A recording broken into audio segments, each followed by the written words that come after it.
Ní orúkọ Jésù. Àmín Jésù. Ní agbára ìgbé Jésù. Àmín Jésù. Olúwa Ọlọ́run aláàánú lórí ọ̀fẹ́.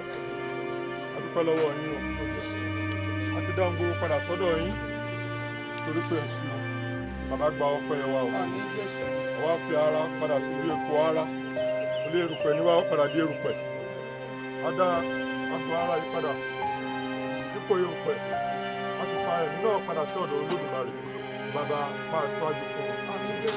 Olúwa máa ṣáájú fún un. Bí ó ti ń lọ lọ́wọ́ àlàáfíà gbogbo ara tó kù Olúwa ṣààbò di ara náà. Ṣe ọ̀wọ̀ di ara náà. Ṣe àlàáfíà fún ara náà. Má fi ìdílé sílẹ̀. Má fi ẹgbẹ́ sílẹ̀. Máa wà ní gbogbo alọ́jọ́ gbogbo. Ká lè máa dúpẹ́ títí.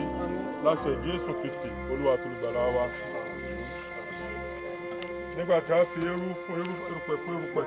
Ní orúkọ Jésù Kristi Olúwa wa, àwa ti fi òkú rẹ̀ fún ilẹ̀, erùpẹ̀ fún erùpẹ̀, eérú fún eérú, èkuru fún èkuru, ní ìdánilójú àti láìṣiyèméjì ìrètí àtìǹde sí ìyè tí kò nípẹ̀kun nípa Olúwa wa Jésù Kristi, ẹni tí yóò pa ara òṣìwàdà kí o lè rí bí ara òun ti kan lára rẹ̀ tí ó sì lógo gẹ́gẹ́ bí iṣẹ́ agbára nípa èyí tí òun fi lérí ohun gbogbo bá fún ara rẹ̀.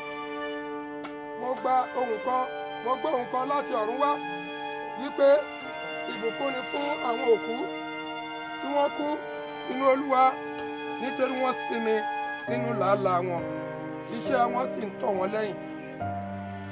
Jésù Olúwa wa, bàbá wa àti Ọlọ́run wa, a sọ pé ẹ ṣeun Olúwa, àti dá ìlú padà sí ìgbà tí báyọ̀ pínlẹ̀ padà sí ìyẹ̀wò. Ọmọ rẹ̀ fún ní àṣẹ ti bàbá, àṣẹ ti ọmọ, àṣẹ ti ẹ̀mí mímọ́, àṣẹ Jésù Kristi Olúwa tó lùgbàlà wa.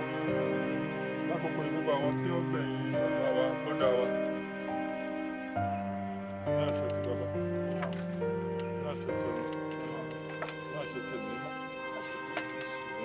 Ní àlàáfíà fún ìdílé yìí.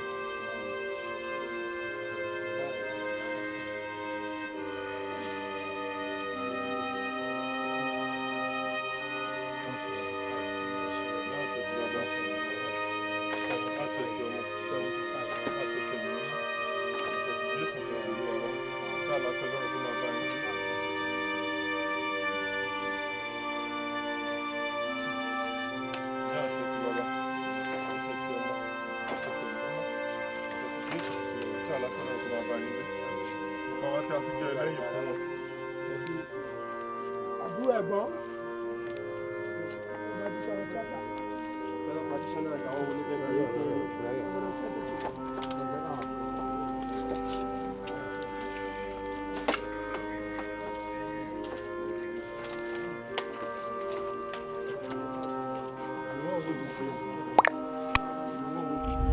Àgbélé náà bí jọ àbí.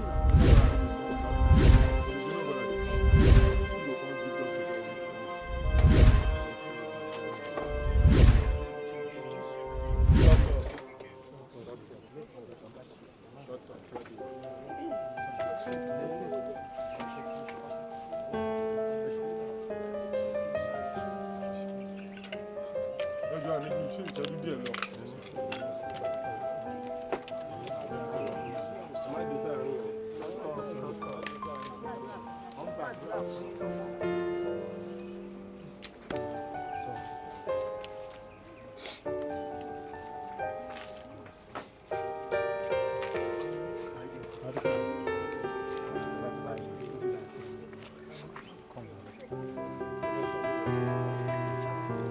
Ọ̀fẹ́ ti bàbá tí ọmọ tí ẹ̀mí mímọ́ tó sọ̀kalẹ̀ ó pa lóhùn ọkàn mọ́ ìgbẹ̀yìn bàbá ìjẹ́ kó dára kó gbogbo tó fi sílẹ̀ májò orí ti bàjẹ́ Àmín. ìjọ ọlọ́run àti gbogbo àwọn ẹgbẹ́ tó wà lórúkọ Jésù ohun ìdágìrẹ́ kó ṣe májò ń wọbẹ̀ lọ orí ọ̀fẹ́ ìgbàlà látọ̀dọ̀ Kristi kò lọ kó fi yẹ́ nìkan kan wá ká Àmín. àmà lọ́la kan máa pọ̀ ní ìṣẹ́gun àdúgbò ti gbọ́ orúkọ ọmọ yín Jésù. Hallelujah mẹ́ta sí Ọlọ́run. Hallelujah. Hallelujah. Ẹ̀yin bàbá lógo.